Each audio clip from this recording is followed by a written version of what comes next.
Boa noite, pessoal. Boa noite. Terça-feira, mais uma aula aí para aprender. Hoje será aula de Teoria geral do processo. isso, com o professor, né? Que a gente conheceu semana passada, um professor novo. Isso aí. E logo a gente conta o que a gente aprendeu hoje. Até mais. Até mais.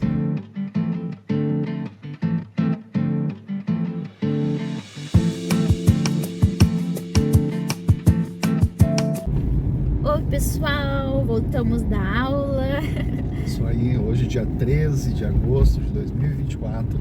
Está frio novamente. Muito frio. Saímos ali da aula correndo para poder vir pro carro porque tava muito frio. E hoje a gente falou bastante coisa, gente. O professor falou muita coisa. A gente vai tentar um pouco a gente vai tentar um pouco resumir um pouco do que a gente aprendeu. Mas como é muita coisa, a gente vai falar um pouco e vocês vão acompanhando aí a gente. Ele falou sobre a evolução histórica da resolução de conflitos, que se chama arbitragem, né? E essa arbitragem, ela normalmente é atribuída aos chefes, aos sacerdotes, aos anciões, né? Que tomam as decisões, né, meu bem? Isso. Ela tem como característica ser atribuída a uma terceira pessoa imparcial nos tempos modernos agora para a resolução do conflito. Isso. E Que é diferente do processo, né? Então, existe o modo da arbitragem, existe o modo do processo. isso tudo para resolver conflitos, gente, né? E também tem no estado de direito existe a justiça privada, que é aquela que se realiza sem o público, sem o Estado. E com a evolução da sociedade e o surgimento do Estado, a resolução dos conflitos tornou-se atividade típica da justiça pública, né? É o juiz, né, que vai resolver quando não houver um acordo entre as partes, essa lide, né? Esse problema, essa contenda que aconteceu.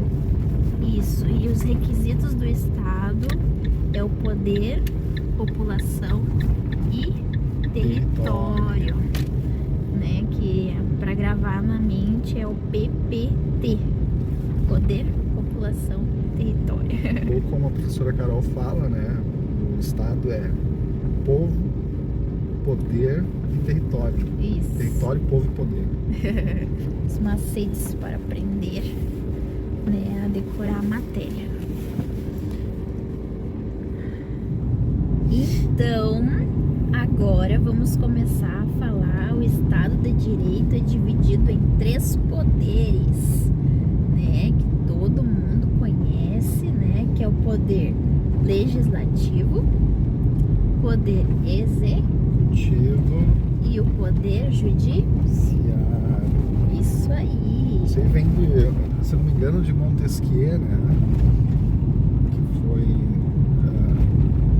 o que ele inventou, assim, sobre a repartição tripartite dos 3 poderes. Muito legal isso. Que é muito importante, cada um tem a sua função, né?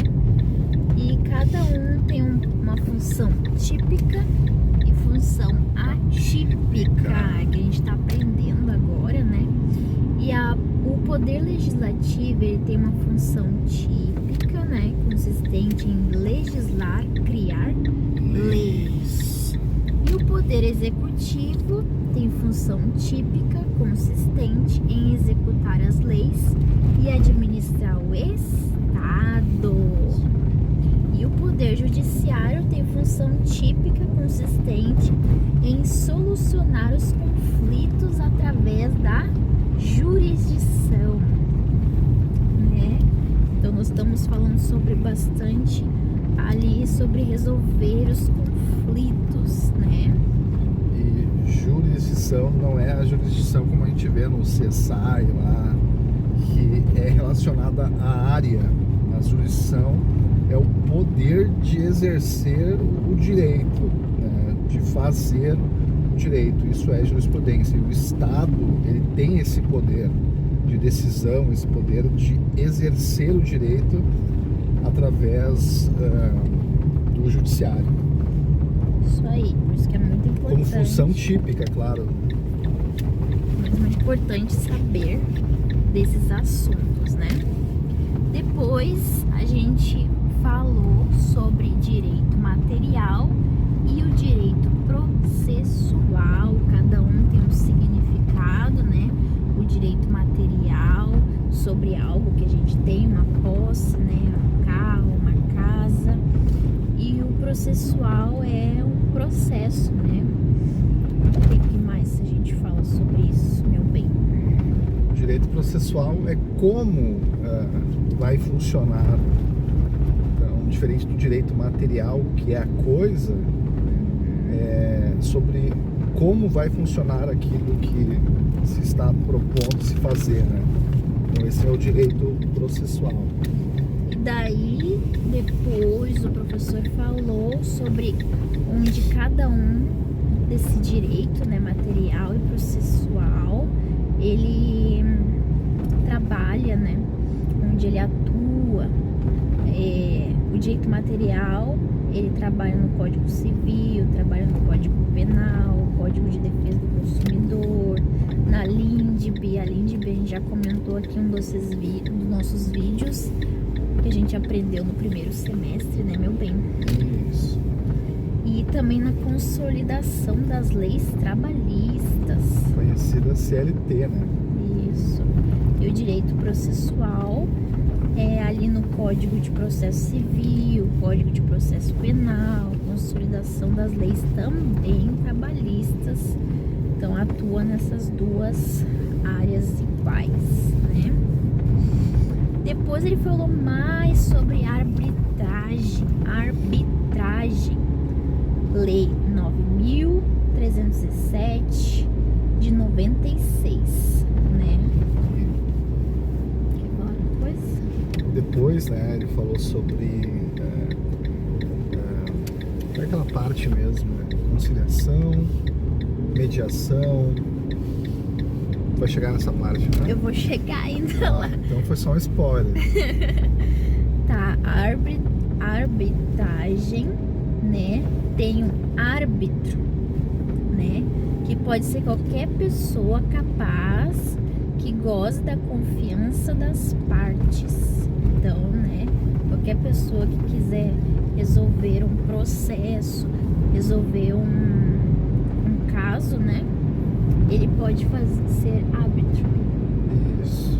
O árbitro, ele vai ter uma parcela do poder do juiz para decidir.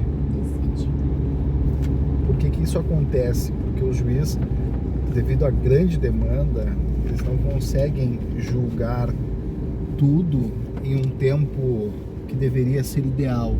Então, por causa da morosidade, foi feito essa solução, se pensado nisso, para que tivesse mais celeridade nos processos. É porque o Estado, ele tem muitos processos, né? E ele delega sem ser o juiz para outra pessoa, né? Então, ele delega porque é muito caso, né, para resolver, e isso tudo se chama arbitragem. Isso, é interessante que na arbitragem as partes têm que concordar, né? Isso é muito legal, diferente do processo judicial. E isso tudo tem vantagens que ele explicou, que é confidencialidade, menor custo, né, que não precisa de advogado, flexibilidade do procedimento, escolha na representação. Então tudo tem as suas vantagens. Ser sigiloso também. Então, gente, ele falou mais coisas Ele falou sobre mediação e conciliação, né? Que o Fernando queria já comentar Isso. mais cedo.